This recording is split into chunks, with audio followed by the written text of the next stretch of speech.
All. This is Dr. Mobeen Sayed from Drbeen.com. Welcome to one more show. Hope you had a great weekend. Today, while we are doing our Europe and Asia chit chat, what I wanted to do was I wanted to go over the management protocol by West Bengal uh, government. So let's see. I think it is in India. So let's start our discussion. It is an important one. They use ivermectin as well. So I've been meaning to discuss that for a few days. So today we have the opportunity. So this is drbeen.com. And then here, this is the link to the West Bengal. So if you see here, Management Protocol for COVID-19, Department of Health and Family Welfare, Government of West Bengal. So I have it open separately as well. So I'm going to go over this with you. So check this out. Lab confirmed COVID-19 patients. So those patients who are lab confirmed. Mild disease. So what is the mild disease's definition for them? That is uncomplicated upper respiratory tract infection and or fever without breathlessness and hypoxia, meaning the lungs are not, the lower respiratory tract is not involved. So what are they offering? They're saying home isolation and safe home, supportive management, mask, hand hygiene, physical distancing. And look at this, hydroxychloroquine 400 milligram BD on day 1. So the first day, hydroxychloroquine, 400 milligram twice, so 800 milligram total, followed by 400 milligram OD once a day for 4 days, considering high-risk groups with prior ECG. So make sure that you look at the EKG of the people who are working on it, who are going to get it. And we've had that discussion in the past as well, that hydroxy can cause arrhythmia, and I have seen that in my patients as well. So if somebody is going to make a comment that, hey, how dare you say it does it, and I've never seen it, I've seen it. So being careful is nothing bad. Or, so they're saying, or ivermectin 12 milligram OD for 5 days with doxycycline 100 milligram BD for 7 days. So one question that I have discussed a few times before, I'm going to show you this again, and that is Dr. Mobeen Sayed ivermectin dose. If you see that, I think, not this one, my own ivermectin. So let's go to YouTube. I have done a video about ivermectin dosage. Ivermectin dose. I should have gotten the link. If I get it now, good. Otherwise, I'll just move on and probably this one. So please see this link. I'm going to put that in the link here in the live chat here as well. So let me just stop it for a second. I'm going to share this.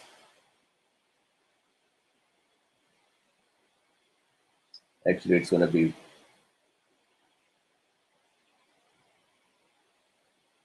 copy this, and I will put that in the chat here. So please use this to understand the dosage. It has been a very common question even after that video that folks asked me that, hey, what is the right dose? So back here, 12 milligram OD. So I would change this to the appropriate dosage. And the appropriate dosage is 0.15 milligram to 0.2 milligram per kilogram body weight. What does that mean? So let's say your weight is 70 kilogram. So you would take 0.2 multiplied with 70. So that is about 14. So that is 14 milligram. So if you don't get the 14 milligram tablet, you can take 12 milligram tablet. I think the tablets are in 3 milligram dosage and 6 milligram dosage. So 6 milligram dose of 12 would be fine.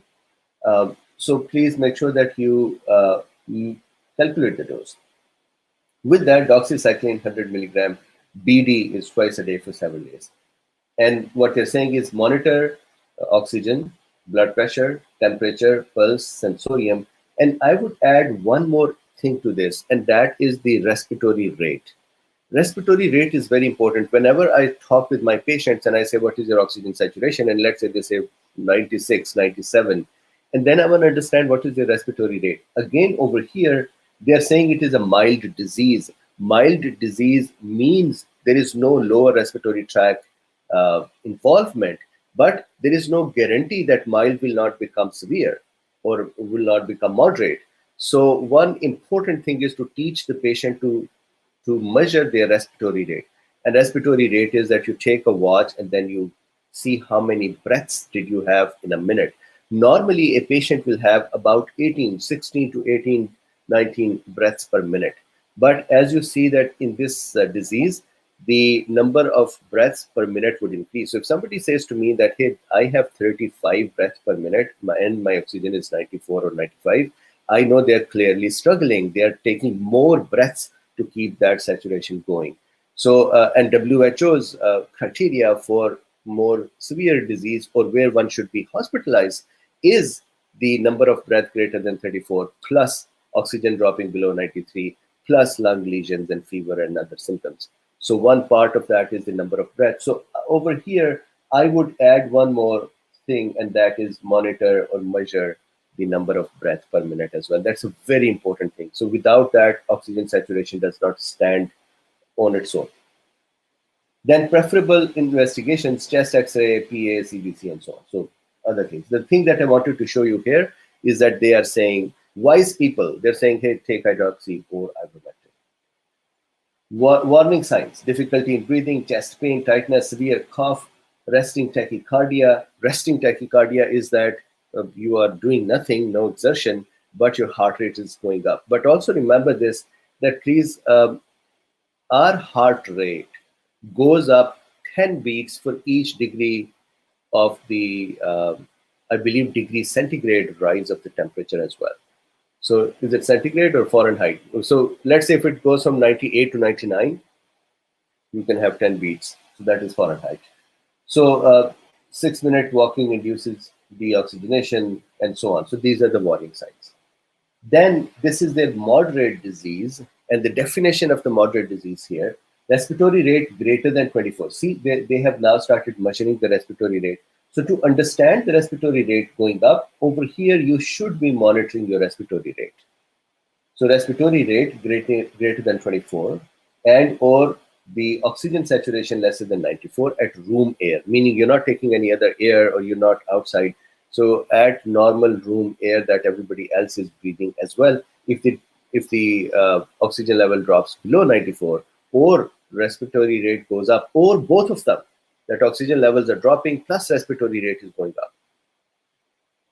I saw a patient a few days ago, and she had initially, when they started reporting her condition, her respiratory rate was about, I think one day they said 28. So, but her oxygen level was fine, 98, 99. So that was fine. But then, fortunately, oxygen levels stayed the same and respiratory rate started coming down, which meant that stress on her respiratory system was reducing. So this is important to check this. Now, admit in COVID ward. So this is moderate. So they're saying admit in the ward, and look at the information there, it's prescription there: hydroxychloroquine, remdesivir, ivermectin. So love it that they are wise enough to say, you know what, ivermectin. And again, here they do 5 per day. I continue ivermectin till the patient recovers. Doxycycline 100 milligram and convalescent plasma. And we know that convalescent plasma and remdesivir have not shown to be very effective, but still they are useful therapies. They are on the positive side. So administering them is not a bad thing. Oxygen support. So provide the oxygen support, then provide steroids. So here they have that. And then anticoagulation as well, so that the patient does not enter the hypocoagulable state. So again, good wise thing. And antibiotics to prevent any secondary infections, and monitor following things. Then they have severe disease. This is where the patient is really going down fast. And so look at the respiratory rate greater than 30 per minute and oxygen level lesser than 90. So think about it once more. I am respiring fast. Even then my oxygen is not maintained. This is how the stress is. It is a very similar thing like blood pressure, where pressure alone without heart rate is of no use, and without temperature is of no use. Why? For example, let's say somebody's blood pressure is 120 by 80, but their heart rate is 150. That means the heart is struggling, running very fast to maintain this much of the blood pressure. Compare that to a normal healthy person who would maintain 120/80 at, let's say, 80 beats per minute. Similarly, now, why is the heart rate high? 150, let's say. What is the temperature? That is also a very important thing. Then you look at the other things. So just like blood pressure and heart rate are a couple, similarly, the oxygen saturation and respiratory rate are a couple. So here now, respiratory rate is this. Let's see what they're doing. So in there, so they are doing a bunch of things that are for high flow nasal cannula and then other things. I want to see what drugs are they giving. Antiviral agents are less likely to be beneficial at this stage. Use of remdesivir to be decided on the case by case. Why are they saying antivirus less likely to be useful? Because the patient is in a cytokine storm state. Corticosteroids, they continue with that, 1 to 2 milligram per kilogram in 2 divided doses for 5 to 7 days. So here, if you see, they were giving doxycycline, 100 milligram here, 100 milligram BD for 7 days. BD means twice, right? So 100 milligram twice for 7 days. Here, they are now giving methylprednisolone. They're really smart. You must have heard from Dr. Marek that he prefers methylprednisolone over doxy. I would have wanted the methylprednisolone to be here as well. Sorry, why am I comparing it to doxy? Where is their steroid therapy? Here. So they have methylprednisolone. So sorry, I spaced out for a second. Methylprednisolone. It is actually better than the other one. I somehow started thinking doxy is the steroid. When I'm teaching and when I'm discussing with camera, sometimes I space out and I get hooked into some concept which I cannot release. Okay, anyways, corticosteroids, methylprednisolone, dexamethasone, and if you see here, Dr. Marek actually says that methylprednisolone is better than dexamethasone, and he's a respiratory system ICU head, so he is a pulmonologist, he knows that. And here, if you see, they're offering IV methylprednisolone or dexamethasone. So once again, IV methylprednisolone plus, or dexamethasone. So great thing, tocilizumab, which is IL-6 blocker, so good one, anticoagulant, antibiotics, and then investigations. So what is the reason for me to bring this up? Ivermectin. They have ivermectin in here. Very correctly said, Zakaria or somebody said zinc. So there should have been zinc over here as well to kind of go with hydroxy. But still, they have done so much good in this protocol that is awesome. So with this, I'm now going to be back here. So do me a favor, at least share this video to say, hey, just watch the first 15 minutes. That first 15 minutes contains this protocol, and many folks are actually going to be able to use this, and it can be helpful. Even today, after 1 year of talking, excuse me, even today, folks ask me about the ivermectin dosage or methylprednisolone dosage, or should I take methyl or should I take dexamethasone, and so on. So this can be very useful. Okay, so very good. So now I'm gonna look at the questions here. So Ilyas has a question. I started steroids, methylprednisolone, 80 milligram to 10 milligram on my 80 milligram to 10 milligram on my 10th day of COVID for 10 days. Will that affect my immunity? So Ilyas, the thing is this: if you had actually recovered, and this is just you preventing long hauling, then that is fine. If you are still having symptoms and these were of viral stage symptoms, then it can affect. But I'm seeing people, doctors, starting steroids on the day 1. So again, no specific message here. This is something to discuss with your doctor.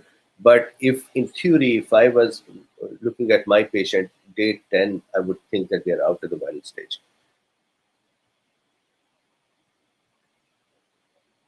Colin Hamill says my notifications must be on the go slow, 15 minutes.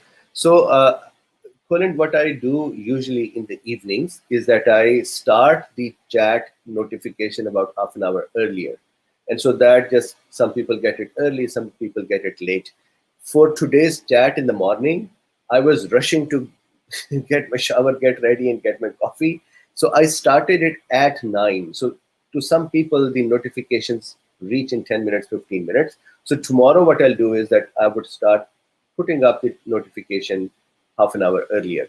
My question today is an important day as well, and that is I wanted to get your feedback to say, is this time and this discussion valuable so that we can decide to continue from tomorrow or stop from tomorrow? The reason is for it's your time as well, my morning time, very first activity of the day. So I want to make sure that this activity has value, and if it does not have value in the evening, talks are sufficient, then we can stop this. So please provide me feedback about that. Okay. So Colin says that's fine with me. Good. Let's see. Sumit says, is it wise to do HRCT if fever persists for 4 days? I have mostly noted patients having a score of 8 or 9 around 5th day. What is your view? So they depends. If a doctor is curious to see what is the lungs condition, then they can go for HRCT. However, I feel that the oxygen saturation, breathing rate, fever, blood pressure, tachycardia, these things, cough and other clinical symptoms, these things produce a good enough picture for you to understand how the patient may be. Doing HRCT is beautiful. It is a confirmatory diagnosis. It is awesome image as well to look at. So if you are concerned that patient may be progressing faster than what you're thinking, then getting it done would be fine. I do it. I get HRCT as soon as I feel that I need to understand the base level of the patient situation, so that if I get it done in another week, I can compare that to something else. Anubhav says, we know that even after taking 2 doses of AstraZeneca, some people can still contract COVID, though mild. What are the symptoms for mild? Also, is there a chance that these people will be long haulers? So do not know yet about the long hauler state. I think they will not be. And now the mild symptoms, COVID has such a variety of symptoms that to be able to say that, hey, if somebody gets mild, what kind of symptoms will they get? But let me just mention a few symptoms. Most commonly upper respiratory tract, and in the upper respiratory tract, the pharyngeal area, sore throat, and maybe dry cough. Runny nose and congested nose was not part of the COVID, although CDC has about a month ago added congested and runny nose to the symptoms as well. So upper respiratory tract infection symptoms would be one. With that, it is possible that there is some GIT stuff, with or without. In some people, there is GIT, upset and diarrhea and nausea and vomiting. Then fever, myalgia, feeling of tiredness, that would be another symptom that may occur. Then if it starts going downwards in the respiratory tract, then the lower respiratory tract symptoms may occur that include the oxygen saturation drop. But usually these are the ones. Severe headache has been heard. Eye irritation and burning pain in the eyes have been heard. Anosmia, a lack of smell, and then with that lack of taste or distaste or flavor absent. So that is also seen. So there are hundreds of symptoms, but these are some common ones.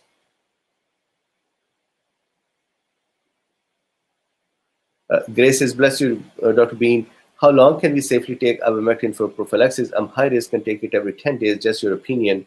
So what I see with with Dr. Corey and FLCCC, I use their name so that because they have come out and they have published it and they are kind of standing behind it, so that it's easier for me to kind of place it somewhere where you can go to see their site and see it. They have been doing it day 1, day 3, then bi-weekly.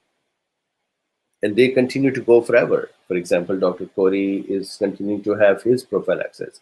I continue to have my prophylaxis. So my advice will be for anyone who is taking any kind of prophylaxis, if they are worried about any symptoms, then they should just keep an eye on any GIT disturbances or headaches or other such side effects. Otherwise, without knowing ivermectin, how long can it go?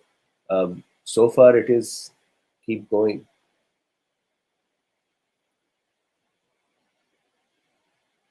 Uh, Christy Panjak says, getting the Pfizer tomorrow, yay, excellent. I'm taking promethazine hydrochloride as a sleep aid. Do you think it might have any reaction with the vaccine? That's, I do not know. So the best is to start asking your doctor when you go for vaccination, ask them, tell them that, hey, this is what I'm taking. Claudia says, hi from Netherlands. Hi back to you. I was late today and missed where the protocol was from. Can someone let me know? So, Claudia, the protocol was from West Bengal in India. And the reason that I am sharing these things is that I see India doing very well. And yes, there are areas of India that are not doing well, and there are cases that are going up. But at the same time, there are states and areas which have really protected their people. So share those things to say, hey, look at this, what they're doing. So West Bengal's, I'll give you a very quick look once more, just to show you the protocol itself. So this is the protocol. This is management protocol for COVID-19, Department of Health and Family Welfare, Government of West Bengal. And if you go to Google, you can look them up as well, and you can say West Bengal protocol, and you can see it. And for ivermectin dose, I have this video here. Uh, Ivermectin dose of COVID prophylaxis, acute disease, and long haulers. So if you can, please look at this as well. So that is what we had talked before you joined, Claudia.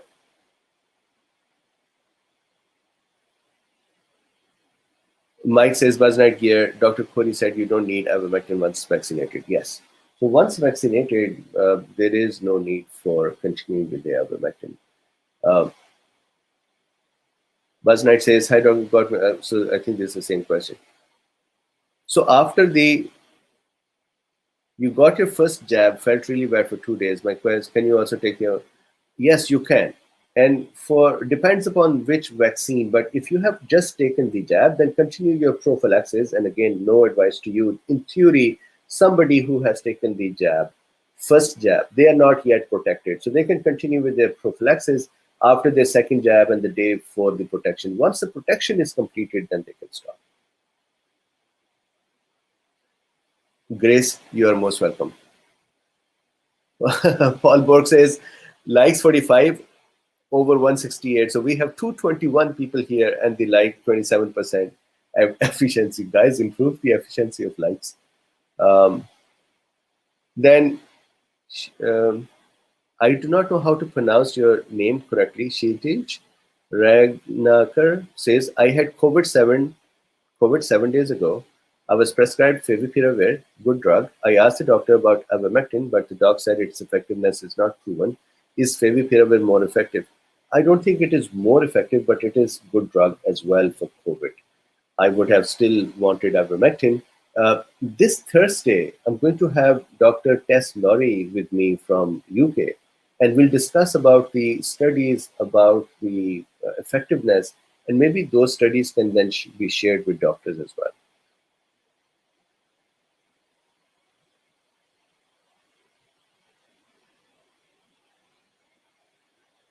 Henry says Immunobio are doing a trial of oral COVID vaccine in Cape Town and the US. So very good. Very good. So there are many who are doing oral vaccines. I like that. If you're not sure whether you had coronavirus infection, not a coronavirus, and you can confirm the presence. Yes. Most possibly, yes. Robert Jeong says, hi, Dr. Bean from Holland. Welcome. I cannot find your lectures of working mechanism of colchicine. I only found colchicine reduces COVID. Is it deleted by YouTube? I have no idea. Maybe they did. There is nothing that YouTube will not do. So, colchicine, Dr. Bean. Colchicine reduces COVID intensity and death. So if I go to my studio. You know what I'll do? Um, I would, Robert, instead of wasting people's time, I would look it up and see if I can find it and share it again. Um, InGen Rob says, sad news from Ireland regarding ivermectin. Ireland sadly blocking Why? Question: to ask the Minister for Health, Stephen Donnelly, if there is a body of evidence on the use of ivermectin to reduce the incidence of COVID-19 transmission, severe disease development, or in vitro replication, and if he will make a statement on the matter, reply: the deputy is advised that at the request of the NPHET, the HIQ have conducted a rapid evidence review to identify. Hmm. So that's sad.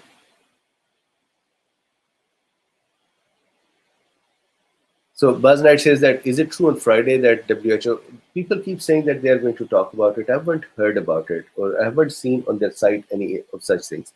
For Fulara J says, Dr. Bean, is Levonax enoxaparin inferior to aspirin when it comes to preventing the kind of blood clots that AstraZeneca vaccines linked to?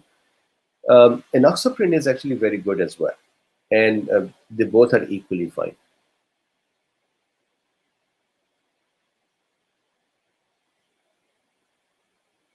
Uh, Meherwan Farshad says, Doctor, when is appropriate dose for second jab of AstraZeneca?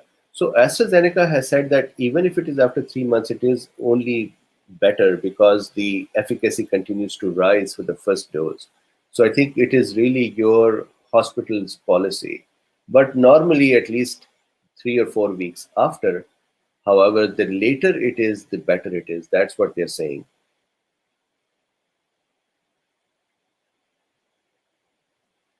Um, Colin says, I was thinking of doing a graph indicating the half-life of ivermectin. Where could I get it to you? So, Colin, support at drbeen.com, or you can tweet it to me, or you can do a direct message on Twitter, and I can then give you my email or anything that is necessary.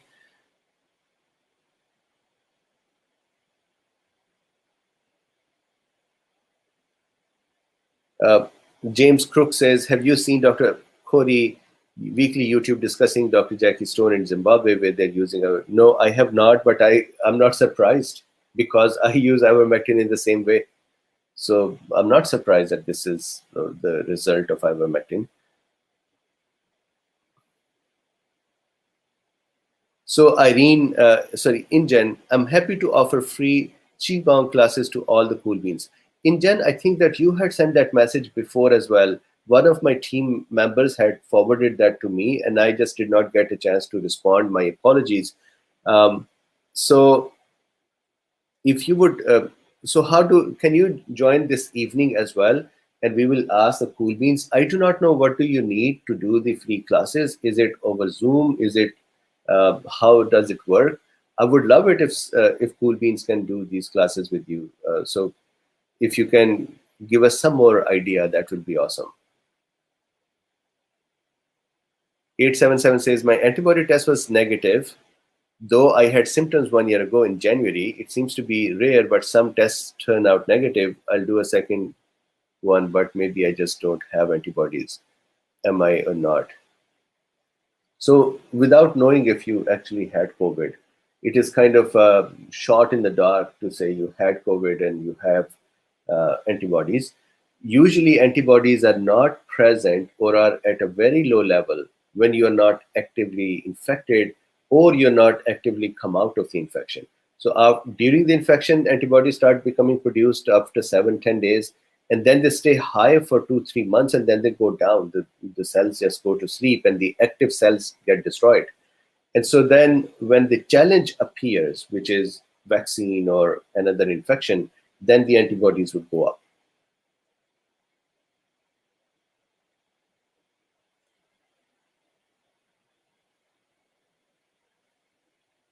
So Bert says, did you hear about the radvac.org vaccine? Looks promising to me. What's your impression? I can look it up. I haven't heard of it. So let's see. So if I go here, radvac.org, Rapid Deployment Vaccine Collaborative. Open source sharing of vaccine designs and essential. Beautiful, I love it. So they are sharing the designs and essential protocols in serious outbreaks. I love it. Beautiful. Good job.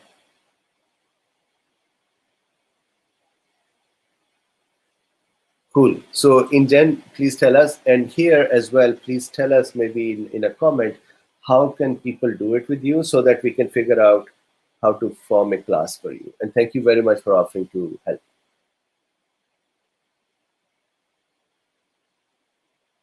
So for Lara says, is there a way to get ivermectin prescribed in Europe? Doctors aren't prescribing in here in Finland, sadly. That is so strange. And by the way, congratulations. Finland is not only one of the most educated countries, it is also one of the world's most happy country as well, or happiest country as well for this year, 2020, I believe. So good that you live in a very talented set of people. Now, for the ivermectin, what I have heard from some of the UK beans is that they have been ordering online and getting it from China. So if there is any UK bean over here who has gotten it, can you please put a link in the description? I know that I have turned the links off because people had started putting a lot of trash out there. So if you put a link in description, just say that to get ivermectin in Europe, and I would review the links and then make them visible.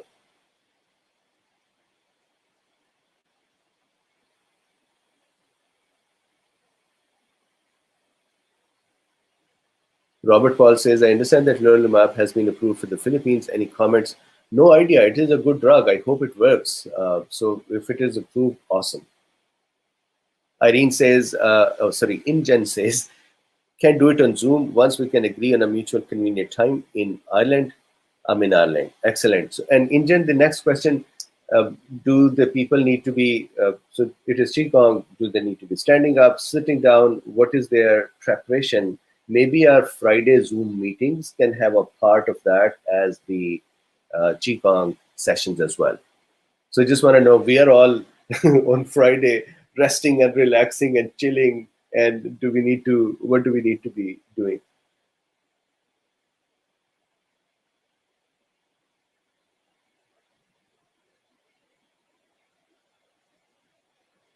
Rajul says, my son was regularly taking ivermectin 24 milligram per week, which is, 2 doses, plus daily quercetin and NSCs, vitamin C, D 3000, but still he got COVID. What can be the reason? So Rajul, what we saw was that even with the ivermectin, when we had the India, Egypt, and Malaysia trials, 100% coverage was not there, 100% efficacy was not there. So you actually have a very decent set of things here for your son. Ideally, this would mean that he would not get anything severe, but usually people don't get it either. So I cannot say, maybe the way the immune system is or the viral load is, but hopefully he would recover fast.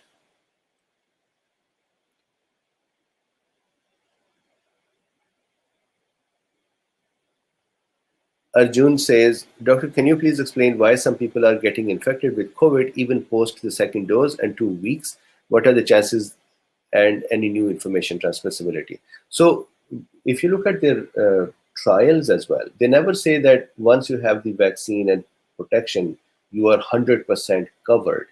What they said was you can still get the disease, but the chances of getting the disease is very low now. So let's say if their efficacy is 90%, then the chances of getting is 10%. You can still get it, number one.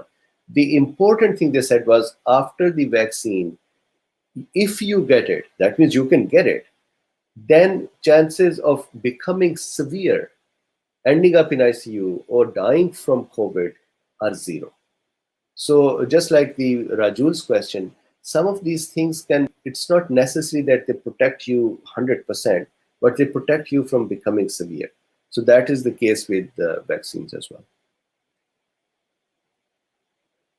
Mike says, hit the like button. Yes, absolutely. So 269 people watching right now.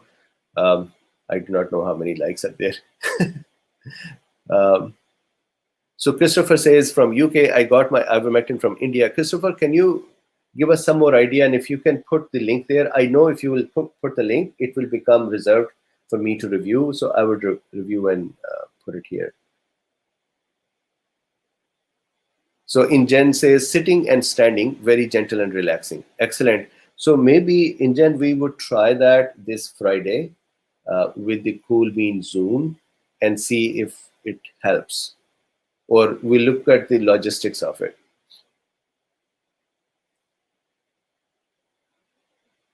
Sumit says, I've taken Covishield, AstraZeneca vaccine and antibodies developed 3 weeks post second dose is 425, which is excellent. What would be considered protective? So it really depends upon the test kit itself. For example, looking at this international units, I know that some of the patients who send me their reports, their test kits normally say lesser than 0.5 non-reactive, and then 0.5 to about 1 something, and then greater than 1.5, for example, is reactive and antibodies are present. And then what I see is when people get vaccinated or they get active infection, it goes up to 400 international units. So the 425 international units is actually a very good number. I see this number when people mount an active response during the disease itself, during the infection.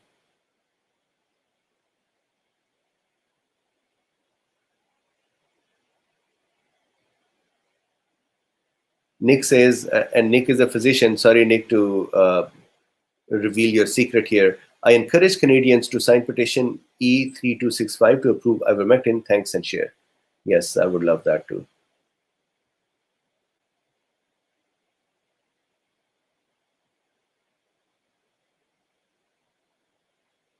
So Arjun says, follow-up question, doctor. Any new information on transmissibility of the person if infected by COVID post-vaccine? So what you're saying is that if a person is infected, what is the transmissibility of the SARS-CoV-2 from them? And one of the companies came back, I believe, and they said, I think it was Pfizer or AstraZeneca, and they said that transmission from the folks who had the vaccine went down by 70%. So that still means that if you have the vaccine, you can still get the disease. And I am using the word deliberately disease instead of infection. And I'll explain why. And then you may be able to spread it as well. So let me explain why I said disease instead of the infection. Look, let's say if I get I get the vaccine and I get fully protected. Now, there is nothing to stop the virus from coming into my mouth. I mean, there is no stop sign over here to say Mobeen is vaccinated and the viruses are not allowed to arrive in his mouth anymore. They can still land in my mouth or nose or eyes from other people or from the environment, or I can still touch something that unknowingly that was dirty and I touch my mouth and nose and now the virus is in me. That is the reinfection. Infection simply means arrival of a pathogen in me. Then the second part of the infection is for the virus to start digging into our cells and starting to make them, sick. And that is still infection until the virus ends up causing symptoms or the damage is sufficient that the symptoms appear. When the symptoms appear, then I have a disease. What happens is many times it is possible that you're vaccinated, you got reinfected, but your body mounted a response and it cleared the virus without even feeling it. A few days ago, I talked about a patient who was vaccinated and his wife became sick. And when he also, so now he was with her. So when he got the virus too, he got reinfected. And then he says that for one night, he could not sleep well and he could not rest well. And he felt he's not 100%. But then the next day was fine. So what happened that night? He was reinfected and his immune system did respond. And now there was a war that happened and the inflammation that occurred and some damage to his cells by the virus and some cytokine responses, the inflammatory and immune responses to the virus. And then in the morning, he was fine. So now during that time when he was sick and the fight was going on, was he able to shed as well? Maybe if he had enough load here. Or maybe not if his immune system caught it very fast. Immune system usually takes up to 24 hours to become fully activated and respond. So during that time, a person can shed. So to expect after taking a vaccine that we will not get the disease anymore is wrong. What they are saying so far from the vaccines is no severe or hospitalization or death from COVID. So that is a good news. Secondly, what they're saying is that transmissions can still occur, but the amount of transmission, the rate of transmission goes down, which is a good news. So InGen says Friday, yes, I'm flexible, time-wise, lockdown at home. Excellent. So I'll talk with the Cool Beans as well, and we would request you to join us. It'll be a lot of fun. So the system ABC says, is it possible that the vaccine builds up virus spikes in my brain cells? No, not at all. And I have done this discussion before as well. I think this Friday or this Saturday's chit chat, I discussed it as well, that when the spike proteins are made, we inside the cell, we destroy them. One, we make them in a very controlled environment. Even inside the cell, when the spike proteins are made, just like at your home, when you cook food, you don't throw food all over the floor. You put that in a pot, you close the pot, you heat it up, and then in a very controlled environment, the food is made. Correct? Similarly, if some food has gone wasted and you throw it, it is not just you just throw it everywhere in the house. What happens is that we make it in very controlled environment, the spike protein. Then we attach that spike protein to endosome and we destroy it. We chop it up into smaller pieces. Then those smaller pieces are still.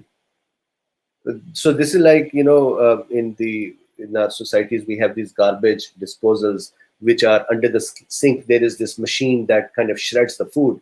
So even that shredded food is not thrown out. It is loaded on MSC 1 or 2 and then presented in a controlled fashion on the surface of the cell. This is how much control is done, not just by the vaccine, but also by the infection as well. So the problem with the infection is that the cells are just massively being infected and destroyed. And when they are opened up, and this is like your food pot, you throw it on the floor and it breaks open and all the food is on the floor. So that is what happens during the active infections, that there is just so massive amount of cells getting damaged that the viruses just keep getting out. That's their function.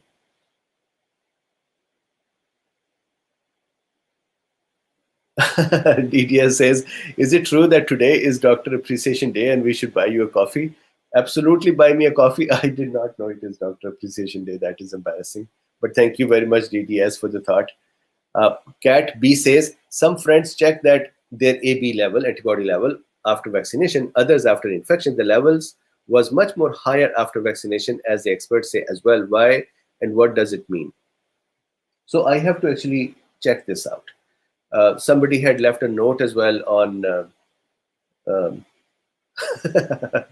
Elec Aptroot says, looks at his floor.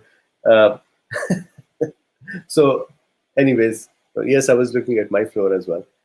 So the back here, I have to look at the data as well to see what is the level of the antibody. And here is the deal. Somebody left a comment as well on YouTube that you should look at the journals. So British Medical Journal had posted it, and you should go by evidence. And evidence shows that vaccines make more and the infection makes less. My answer is very simple.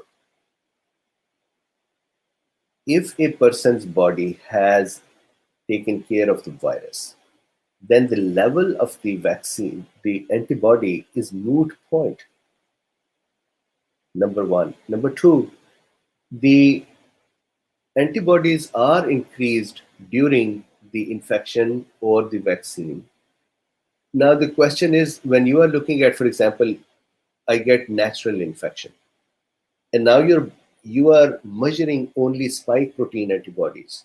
But you know that in natural infection, there are millions of other antibodies to other, millions is hyperbole, thousands or hundreds of thousands of other antibodies, types that are going against other parts of the virus.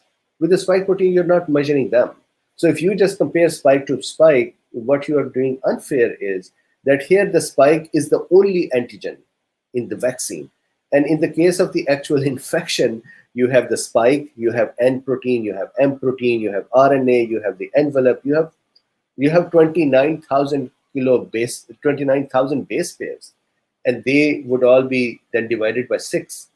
Sorry, divided by 3 and then divided by 6 to make the number of epitopes, and they can all have antibodies against them. So if you measure them all, you would have a very larger number. So body was sophisticated enough to say, you know what, for this whole virus, I'm making antibodies for spike protein, some antibodies for N protein, some for envelope, and this is the total amount, and that amount is sufficient to get rid of the virus.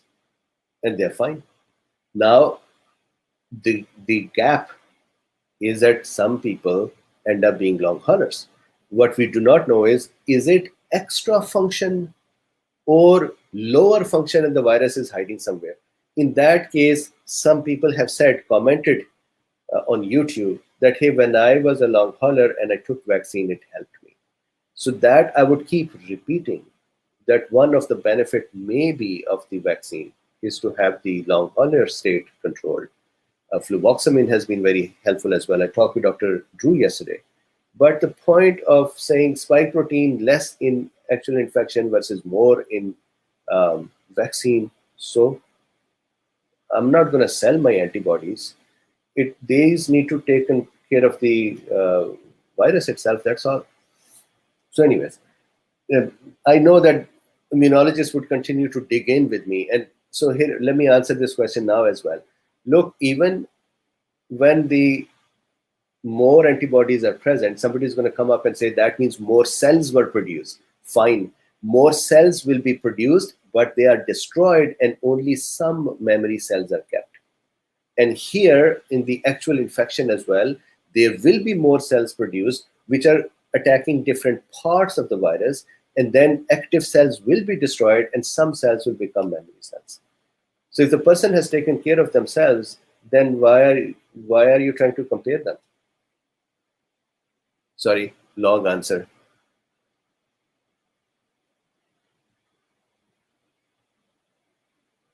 DDS says, Margaret, someone posted it on Saturday, so guessing it's true. So I have 10 more minutes for my next meeting.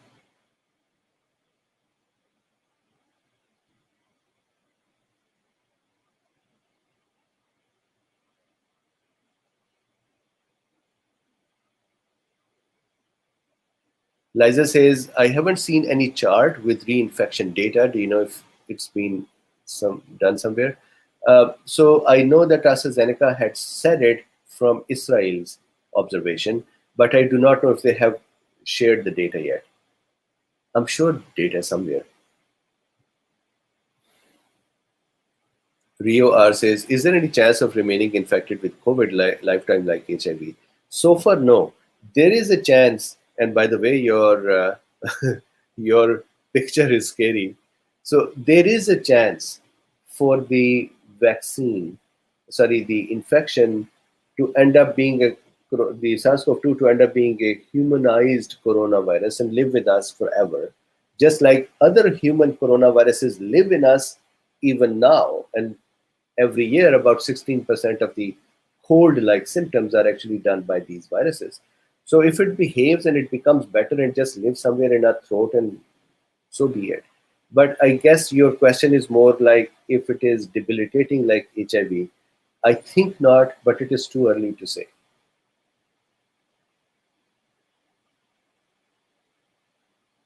So Christine says, Nick, Ariza, how do I sign? So Nick, can you please help? Mr. Beast says, how to open Super Chat? I have no idea. I believe that there is a $sign at the end of the live chat, and you click that, and somehow that does the Super Chat. Colin says, you must be late every day now.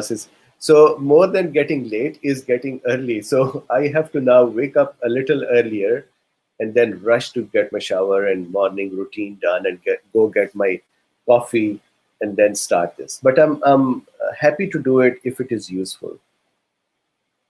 If it is like, meh, whatever, he does it or doesn't do it, it's no difference. then maybe we should stop.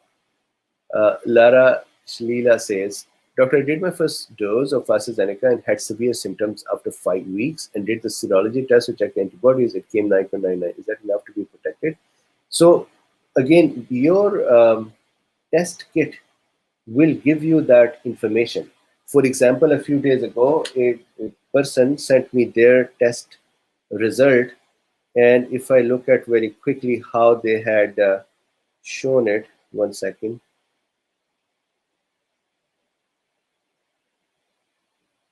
So, for example, here is how the test reads.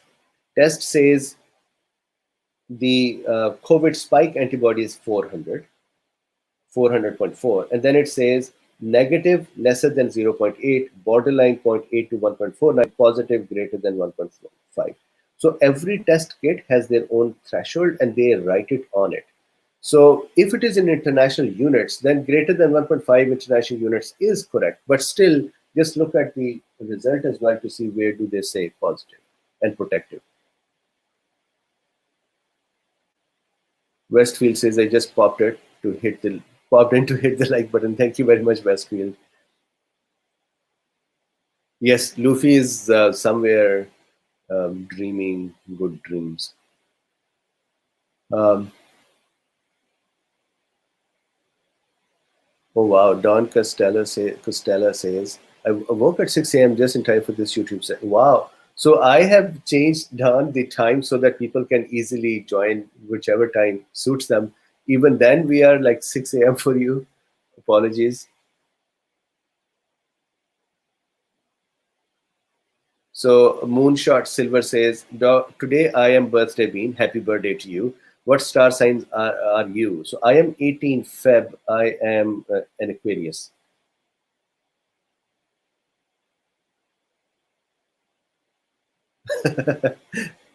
Corinne says, please don't stop. I've just only mentioned, remember it. Abhinav says, these discussions are extremely useful. Please continue. Okay, will do. Holbrook says, we could practice today so we can celebrate on the proper day. Absolutely. That is a good idea, Paul.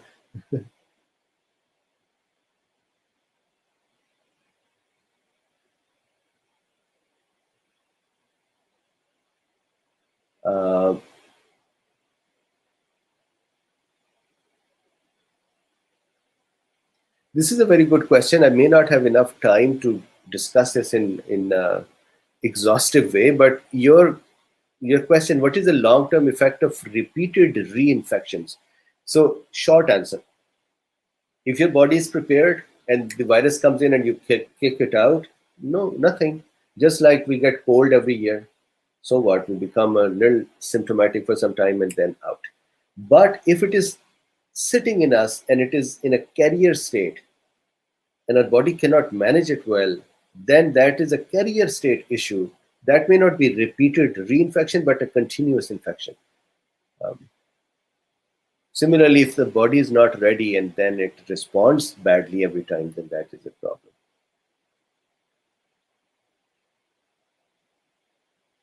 Abhinav says, there was a study, so last question that we break. Actually, there's one more question from Mike. So there was a study which showed that people who were infected with SARS-CoV-1 had T cells against SARS-CoV-2. Does that mean SARS-CoV-3 is likely than we think? Is less likely than? Yes, of course. So because this infection is continuously going on, the folks who say that somehow the immune system gets depleted are wrong. Actually, immune system becomes prepared. This is one of the factors why children are getting less infected, because they have cross reactivity. They have training from other infections. So good one. So let's look at Mike's question. Two questions. So Hamid says, can young couple trying to conceive be given ivermectin for prophylaxis? Yes. Yeah, the ivermectin is not known to interfere, interrupt, or change any of the sperm counts or libido. Mike, I'd like to get ivermectin as a treatment in case of an infection. So what dosage and how many pills should I try for? So once again, Mike, please watch that video. Dosage is 0.15 to zero point 0.2 milligram per kilogram. So let's say a person who is 70 kilogram and they're going to take 0.2 milligram per kilogram. That means 0.2 multiplied with 70 is 14. So 12 milligram per day for, let's say, day 1, day 3, and then bi-weekly is the FLCCC protocol. And for example, I got my ivermectin. I had given my previous one to a cool bean. I got my ivermectin yesterday. So these are 3 milligram tablets. So for me to have one dose means 4 tablets. So day 1, day 3, and then bi-weekly. My regime is, my protocol is the weekly full dose. Cool. So there are lots of more questions as well. I have 2 minutes. So let's see. Tina says, can you take ivermectin if you have atrial fibrillation? Ivermectin is not known to do anything to heart, but this is a very specific case and needs to be looked up. I have not seen any side effect on heart. We'll have to look it up as well.